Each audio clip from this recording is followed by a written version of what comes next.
Hello class, my name is Travis Snap and I'm going to be going over Flight Instructor Professionalism for Aviation 401. So I'm going to start by just discussing what is professionalism as defined by the FAA, and then we're going to get into the big five things that you should be doing to be professional that all flight instructors do. And then we'll talk about some do's and don'ts, and then an example of what a good flight instructor would look like. So professionalism, I'm just going to read this straight from the Aviation Handbook. Aviation instructors strive to maintain the highest level of knowledge, training, and currency in the field of aviation.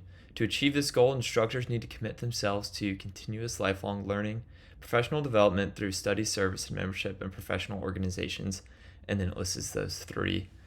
In my experience, my best instructors have been those that are continuing to learn and are looking for more advanced certifications or preparing for job interviews. This keeps them sharp.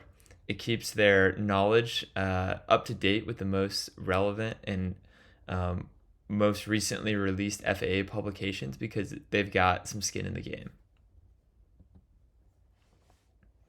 All right, so as an instructor, these are the big five things that all instructors must do. So helping learners learn, providing adequate instruction, demanding appropriate standards of performance, emphasizing the positive, and ensuring aviation safety. So I'm not going to dive too deep into each one of these because we've got a lot more to cover in a short amount of time.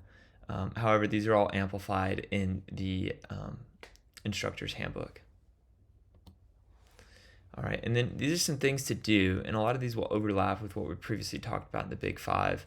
I'm not going to read every single one of these, but these are very logical and things that you should be doing just as a helpful member of society.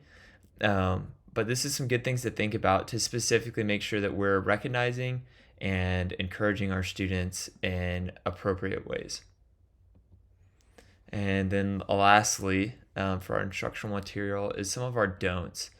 So these are some things that we might do in everyday life and think it's okay. However, when you get to the realm of flight instruction and you're getting a lot of different students from a lot of backgrounds, you need to be very careful about how you're saying certain things and make sure that you're not disparaging your students or giving them a negative view of themselves throughout training. And these are just some points that would help encourage that in our students and in ourselves. All right. And then in conclusion, I was listening to a safety talk by Mike Patey, put on by Hangar 107, and there was an online question that was asked during the Q&A session, and they said, if you had to choose a flight instructor for your son or daughter, what kind of criteria are you looking for to choose that instructor? And I thought that his answer was pretty revealing. He said that he would find the least arrogant pilot is more likely to be the safest pilot. Find the pilot that is saying, I'm still learning, but I will be safe. The guy who is the arrogant pilot, especially at 200 to 300 hours, scares me to death.